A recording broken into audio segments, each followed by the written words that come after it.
Welcome to dz TNPSC Tamil.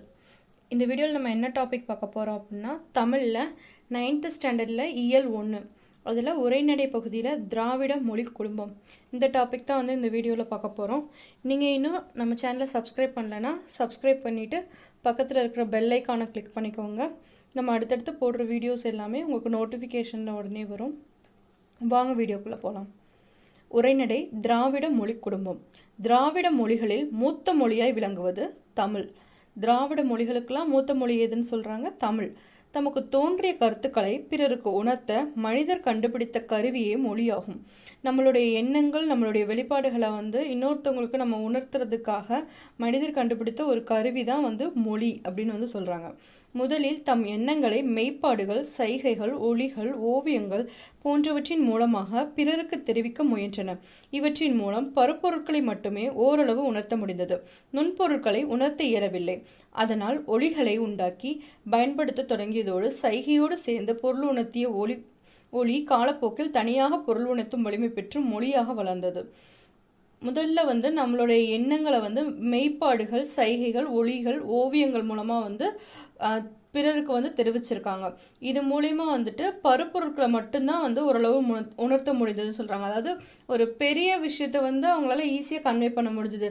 அதில் இருக்கிற அந்த சின்ன சின்ன விஷயங்கள்லாம் அவங்களால கன்வே பண்ண முடியும். அதனால் அவங்க ஒலிகளை உண்டாக்கி அதை பயன்படுத்த தொடங்கியிருக்காங்க. சைகையோடு சேர்ந்து பொருள் உணர்த்திய ஒலி தான் காலப்போக்கில் மொழியாக மாறுச்சு அப்படின்னு சொல்கிறாங்க. ஃபஸ்ட்டு சவுண்டெல்லாம் அவங்க யூஸ் பண்ணியிருக்காங்க. அப்புறம் இந்த சைகையோடு ஒலி சேர்த்து பயன்படுத்தியிருக்காங்க. இதுதான் காலப்போக்கில் மொழியாக மாறி இருக்கு. உலகத்தில் உள்ள மொழிகளுக்கெல்லாம் அவற்றின் பிறப்பு, தொடர்பு, அமைப்பு, உறவு ஆகியவற்றின் அடிப்படையில் மொழி குடும்பங்கள் பலவாக பிரிக்கப்பட்டுள்ளன. உலகத்தில் இருக்கிற எல்லா மொழிகள் எல்லாமே அதோடைய பிறந்த இடம், அதோடைய தொடர்பு, அதோடைய அமைப்பு, அதோடைய உறவு, இதோடைய அடிப்படையில் நிறைய மொழி குடும்பமாக பிரிச்சிருக்காங்க. மொழிகளின் காட்சி சாலை. இந்தியாவில் பேசப்படும் மொழிகளின் எண்ணிக்கை 1300க்கும் மேற்பட்டது. இவற்றை 4 மொழி குடும்பங்களாக பிரிக்கின்றன. 1. இந்தோ ஆசிய மொழிகள், திராவிட மொழிகள், ஆஸ்திரோ ஆசிய மொழிகள், சீன திபெத்திய மொழிகள். இந்தியாவில் எவ்வளோ மொழிகள் பேசப்படுதுன்னு சொல்கிறாங்கன்னா 1300க்கும் மேற்பட்டது.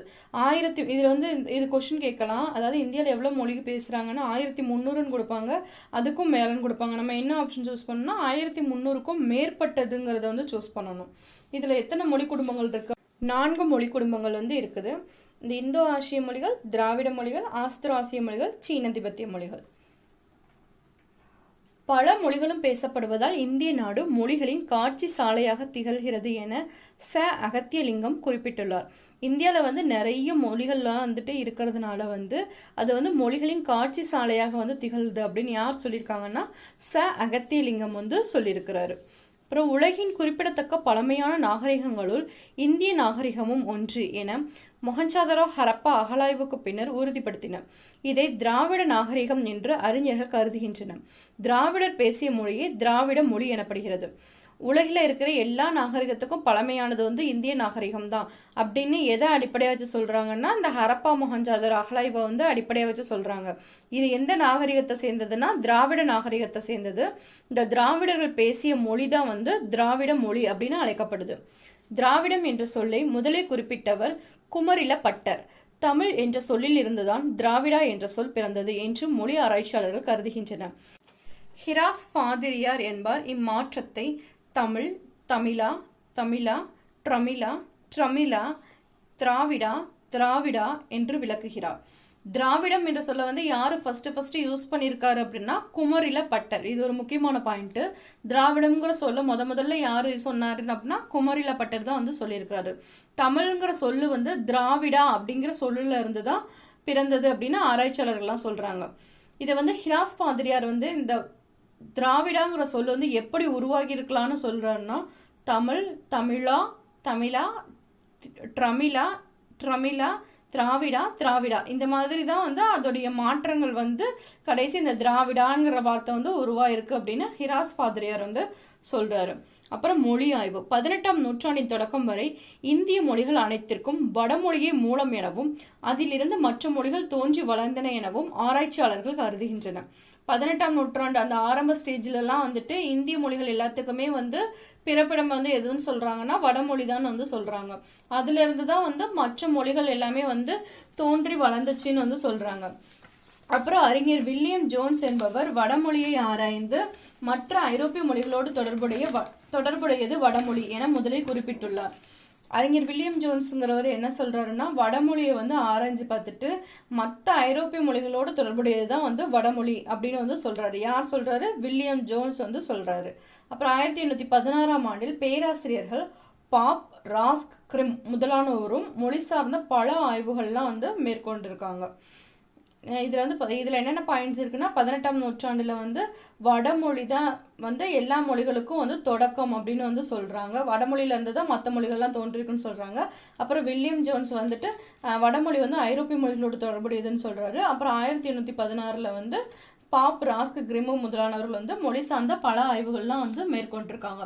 அப்புறம் முதலில் பிரான்சிஸ் எல்லிஸ் என்பவர் தமிழ், தெலுங்கு, கன்னடம், மலையாளம் போன்ற மொழிகளை ஒப்புமைப்படுத்தி ஆய்ந்து இவை தனியொரு மொழி குடும்பத்தை சேர்ந்தவை என்ற கருத்தை முன்வைத்தார். இம்மொழிகளை ஒரே இனமாக கருதி தென்னிந்திய மொழிகள் எனவும் பெயரிட்டார். யார் வந்து இந்த 4 மொழிகளையும் சேர்ந்து தென்னிந்திய மொழிகள் அப்படின்னு சொல்றாரு அப்படின்னா பிரான்சிஸ் எல்லிஸ் அப்படிங்கிறவர். எந்த 4 மொழிகள்? தமிழ், தெலுங்கு, கன்னடம், மலையாளம். இந்த 4 மொழிகளையும் வந்து ஒப்புமைப்படுத்தி அதை வந்து ஆய்ந்து இது வந்து தனியொரு மொழி குடும்பத்தை சேர்ந்தது அப்படிங்கிற கருத்தை வந்து இவர் தான் வந்து முத சொல்லுதாரு. அதனால தான் வந்து இது வந்து தென்னிந்திய மொழிகள் அப்படின்னு வந்து இதை ஒரு தனி இனமாக வந்து பிரிக்கிறாரு. அப்புறம் ஹோக்கன் அப்படிங்கிறவர் வந்து இம்மொழிகள் அனைத்தையும் இணைத்து தமிழியன் என்ற பெயரிட்டதோடு ஆரிய மொழிகளிலிருந்து இவை மாறுபட்டவைங்கிற கருத்தை வந்து சொல்றது யாரு? ஹோக்கன். ஹோக்கன் வந்து இந்த மொழிகள் எல்லாத்தையும் சேர்த்து தமிழியன் அப்படின்னு வந்து சொல்றாரு. இது வந்து ஆரிய மொழிகள்ல இருந்து மாறுபட்டதுங்கிற கருத்தை வந்து ஹோக்கன் சொல்றாரு. அப்புறம் 1856 திராவிட மொழிகளின் ஒப்பிலக்கணம் என்ற நூலில் கால்டுவெல் திராவிட மொழிகள் ஆரிய மொழி குடும்பத்தில் இருந்து வேறுபட்டவை எனவும் இம்மொழிகள் சமஸ்கிருத மொழிகளுக்குள் செல்வாக்கு செலுத்தியுள்ளன எனவும் குறிப்பிட்டார். இதுல வந்து இந்த கால்டுவெல் எழுதின அந்த நூலோட பேர் வந்து ரொம்ப முக்கியம். திராவிட மொழிகளின் ஒப்பிலக்கணம் அப்படிங்கிற நூல் எழுதினது யாரு? கால்டுவெல். எந்த வருஷம் எழுதியிருக்காரு? 1856. திராவிட மொழிகள் இதுல அவர் என்ன சொல்றாருன்னா, திராவிட மொழிகள் வந்து ஆரிய மொழி குடும்பத்திலிருந்து வேறுபட்டது எனவும் இம்மொழிகள் வந்து சமஸ்கிருத மொழிகளுக்குள்ளதான் வந்து இதுதான் வந்து செல்வாக்கு செலுத்தியிருக்கு அப்படின்னும் கால்டுவெல் வந்து சொல்றாரு. அப்புறம் திராவிட மொழி குடும்பம். திராவிட மொழி குடும்பம் மொழிகள் பரவிய நில அடிப்படையில் தென் திராவிட மொழிகள், நடுத்திராவிட மொழிகள், வட திராவிட மொழிகள் என 3ஆக வகைப்படுத்தப்பட்டுள்ளது.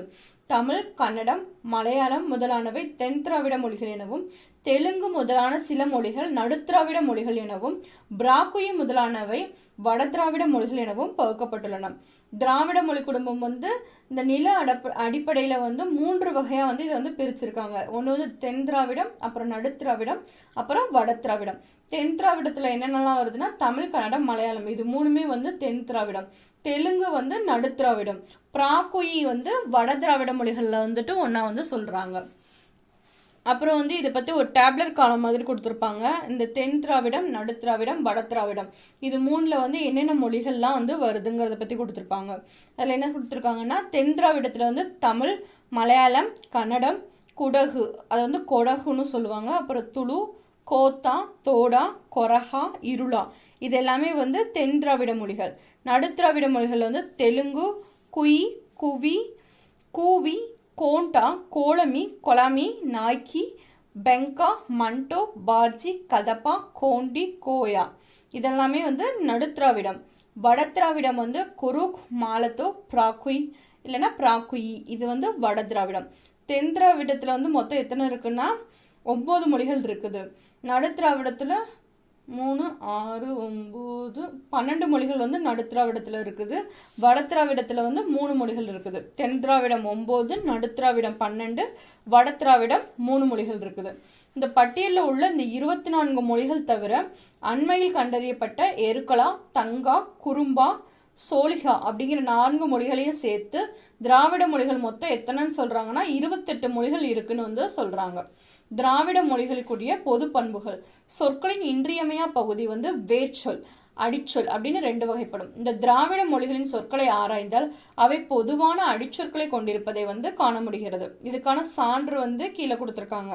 என்ன சொல்லியிருக்காங்கன்னா, அடிச்சொல் திராவிட மொழிகளில் கண் தமிழ், கண்ணு மலையாளம் கன்னடம், கண்ணு தெலுங்கு குடகு, கண் குறுக், கென் பர்ஜி, கொன் தோடா, இது எல்லாமே இதில் இருக்கிற அடிச்சொல்லும் அது என்னென்ன திராவிட மொழிகளை சேர்ந்தது அப்படிங்கிறத கொடுத்துருக்காங்க. அதை கொஞ்சம் பார்த்துக்கணும். திராவிட மொழிகளில் எண்ணுப்பெயர்கள் ஒன்று போலவே அமைந்துள்ளன. அதெல்லாம் என்னென்னு பார்க்கலாம். அதாவது திராவிட மொழிகள் எல்லாத்துலேயுமே அந்த எண்ணுப்பெயர்கள் எல்லாமே ஒரே மாதிரியே இருக்குன்னு சொல்கிறாங்க. 3 இது தமிழில், அதை மலையாளத்தில் எப்படி சொல்கிறோம்? 3, தெலுங்கில் மூடு, கன்னடத்தில் மூறு, துளுவில் மூஜி. அதில் என்ன சொல்கிறாங்க, இந்த எண்ணு பேர் எல்லாமே ஒரே மாதிரியே இருக்குது அப்படின்னு சொல்லி கொடுத்து இதுக்கு ஒரு எக்ஸாம்பிள்ஸ் கொடுத்துருக்காங்க. அப்புறம் உங்களுக்கு தெரியுமான பாக்ஸில் ஒரு இது கொடுத்துருக்காங்க. அது என்னென்னு பார்க்கலாம். தமிழ் வடமொழியின் மகள் என்று, அது தனி குடும்பத்திற்கு உரிய மொழி. சமஸ்கிருத கலப்பின்றி அது தனித்தியங்கும் ஆற்றல் பெற்ற மொழி. தமிழுக்கும் இந்தியாவின் பிற மொழிகளுக்கும் தொடர்பு இருக்கலாம். இதை யார் சொல்லியிருக்காருன்னா, கால்டுவெல் சொல்லியிருக்காரு.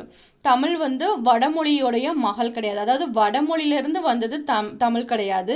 அது ஒரு தனி மொழி குடும்பத்தை சேர்ந்த ஒரு மொழி. இது சமஸ்கிருத கலப்பின்றி தனித்து இயங்கக்கூடிய ஆற்றல் பெற்ற மொழி. தமிழுக்கும் இந்தியாவின் பிற மொழிகளுக்கும் தொடர்பு இருக்கலாம் அப்படின்னு யார் சொல்கிறாருன்னா, கால்டுவெல் சொல்கிறாரு.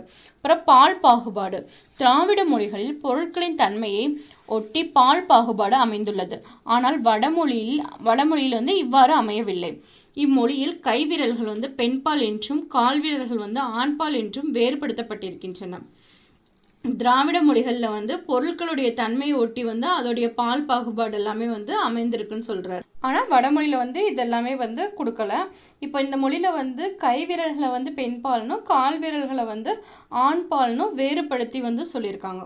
ஜெர்மன் மொழியிலும் இத்தகைய தன்மையை காண முடிகிறது. முகத்தின் பகுதிகளான வாய், மூக்கு, கண் ஆகியன வேறு வேறு பால்களாக சுட்டப்படுகின்றன. வாய் ஆண்பால், மூக்கு பெண்பால், கண் பொதுப்பால் என பகுக்கும் நிலை உள்ளது. எடுத்துக்காட்டு: கடுவன், மந்தி, களிறு, பிடி. இது இடையில வர ஒரு முக்கியமான பாயிண்ட்ஸாக எனக்கு தோணுச்சு. அதில் எக்ஸாம்பிள் கொடுத்துருக்காங்க. இது ஒரு பொருள் தருங்க, அந்த மாதிரி ஏதாவது ஒரு கொஷினில் கேட்கலாங்கிறதுனால இந்த பாயிண்ட் நோட் பண்ணி வச்சுருக்கேன். இது பார்த்துக்கோங்க. கடுவன்னா மந்தி, களிறுனா பிடின்னு கொடுத்துருக்காங்க. அப்புறம் வினைச்சொற்கள். ஆங்கிலம் போன்ற மொழிகளில் வினைச்சொற்கள் காலத்தை மட்டுமே காட்டுமே தவிர திணை, பால், எண் ஆகிய வேறுபாட்டை காட்டுவதில்லை. திராவிட மொழிகளின் வேர் சொற்கள் இவற்றை தெளிவாக காட்டுகின்றன. எடுத்துக்காட்டு: வந்தான், உயர்த்திணை, ஆண்பால், ஒருமை. அதாவது என்ன சொல்கிறாங்கன்னா, ஆங்கிலத்தில் ஆங்கில மொழியில் வினைச்சொல் அது எந்த காலம் மட்டும்தான் தவிரும். காலம் மட்டும்தான் நம்ம தெரிஞ்சுக்க முடியும். அது இல்லாமல் அது எந்த திணையை சார்ந்தது, எந்த பால் வகையை சார்ந்தது, அதை பற்றிலாம் இங்கிலீஷில் நமக்கு தெரியாது. ஆனால் திராவிட மொழிகளில் இருக்கிற வினைச்சொற்கள் அது எந்த காலம், எந்த பால் குறிக்குது, அந்த இதெல்லாமே தெளிவாக சொல்லுதுன்னு சொல்கிறாங்க. எடுத்துக்காட்டுன்னா வந்தான். வந்தான் யாரை சொல்லுது? ஒரு ஆணை சொல்லுது. அது வந்தான் அப்படின்னா அது இறந்த காலத்தையும் அது கரெக்டாக சொல்லுது. இது எந்த திணையை சேர்ந்ததோ, இது மனிதர்கள்லாம் உயர் திணை, திணையையும் அது கரெக்டாக சொல்லுது. அப்போ வந்தான்கிறது ஒரு உயர்த்திணை, ஆண்பால், ஒருமை. ஒருத்தர் தான் வந்திருக்கிறாரு, அதனால உயர்த்திணை, ஆண்பால், ஒருமை.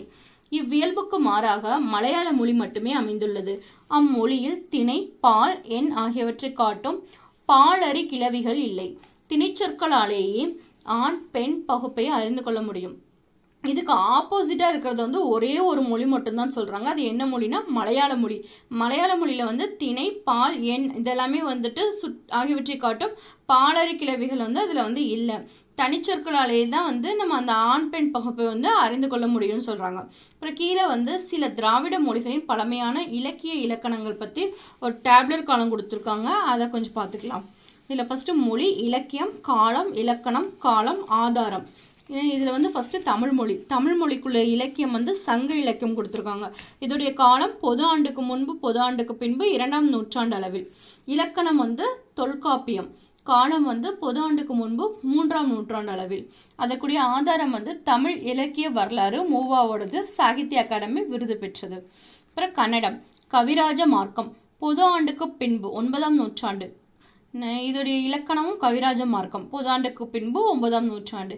இந்திய இலக்கண கொள்கையின் பின்னணியில் தமிழ் இலக்கணம் சேவை சண்முகம் இவருடையது தான் வந்து இந்த கவிராஜ மார்க்கம் அதுக்கு வந்து ஆதாரமாக வந்து இருக்குது. அப்புறம் தெலுங்கு பாரதம் பொது ஆண்டுக்கு பின்பு 11ஆம் நூற்றாண்டு ஆந்திர பாஜபூஷணம் அப்படிங்கிற ஒரு இலக்கண நூல் வந்து இருந்திருக்கு. அப்புறம் பொது ஆண்டுக்கு பின்பு 12ஆம் நூற்றாண்டை வந்து இது சேர்ந்தது. இதுக்கும் கன்னடத்துக்கும் தெலுங்குக்கும் வந்து ஆதாரம் வந்து ஒன்று தான் கொடுத்துருக்காங்க. இந்திய இலக்கண கொள்கையின் பின்னணியில் தமிழ் இலக்கணம் யாரோடது? சேவை சண்முகத்தோடது. அப்புறம் மலையாளம் ராமசரிதம் பொது ஆண்டுக்கு பின்பு 12ஆம் நூற்றாண்டு அதோடைய இலக்கண நூல் வந்து லீலா திலகம் பொது ஆண்டுக்கு பின்பு 15ஆம் நூற்றாண்டு மலையாள இலக்கிய வரலாறு சாகித்ய அகாடமி விருது பெற்றது. இதில் வந்து நம்ம என்ன முக்கியமாக பார்க்கணும்னா அதோடைய இலக்கண நூல் பேர் என்ன, இலக்கிய நூல் பேர் என்ன, அதை தோன்றிய காலமும் ஆதாரமும் மட்டும் பார்த்துக்கணும். தமிழோடைய இலக்கியம் வந்து சங்க இலக்கியம், இலக்கணம் வந்து தொல்காப்பியம். அதுக்குரிய ஆதாரம் வந்து தமிழ் இலக்கிய வரலாறு மூவாவுடையது. கன்னடத்துக்கு வந்து கவிராஜ மார்க்கம், இலக்கணமும் கவிராஜ மார்க்கம் தான். இந்திய இலக்கண கொள்கையின் பின்னணியில் தமிழ் இலக்கணம் அப்படிங்கிற நூல் சேவை சண்முகத்தோடையது. தெலுங்குக்கு வந்து பாரதம் இலக்கியம், இலக்கணம் வந்து ஆந்திர பாஷபூஷணம். அதுக்கும் வந்து ஆதாரம் ஒன்று தான். இந்திய இலக்கண கொள்கையின் பின்னணியில் தமிழ் இலக்கணம் சேவை சண்முகத்தோடையது. அப்புறம் மலையாளத்துக்கு வந்து ராமசரிதம் இலக்கிய நூல், இலக்கண நூல் வந்து லீலா திலகம். அதுக்குரிய ஆதாரம் வந்து மலையாள இலக்கிய வரலாறு சாகித்ய அகாடமி விருது பெற்றது. அப்புறம் திராவிட மொழிகளின் சொல் ஒற்றுமைன்னு சொல்லி இன்னொரு டேப்லர் காலம் கொடுத்துருக்காங்க. இதெல்லாம் வந்து இம்பார்ட்டன்ட் கிடையாது, ஆனால் சும்மா ஜஸ்ட்டு வந்து தெரிஞ்சு வச்சுக்கலாம். தமிழ், மலையாளம், தெலுங்கு, கன்னடம், துளு, கூர்க் அப்படிங்கிற மொழிகளுக்குள்ளது கொடுத்துருக்காங்க. ஃபஸ்ட்டு மரம் அப்படிங்கிறது தமிழில் வந்து மரம்னு சொல்கிறோம், மலையாளத்துலேயும் மரம், தெலுங்கில் வந்து மானு, கன்னடத்தில் மரம், துளுவில் மா, கூர்க்கில் வந்து மர.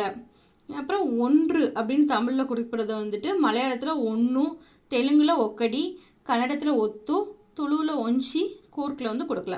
அப்புறம் இது தமிழில் வந்து 100 அப்படிங்கிறது மலையாளத்துலேயும் 100, தெலுங்கில் 100, கன்னடத்தில் 100, துளுவில் 100.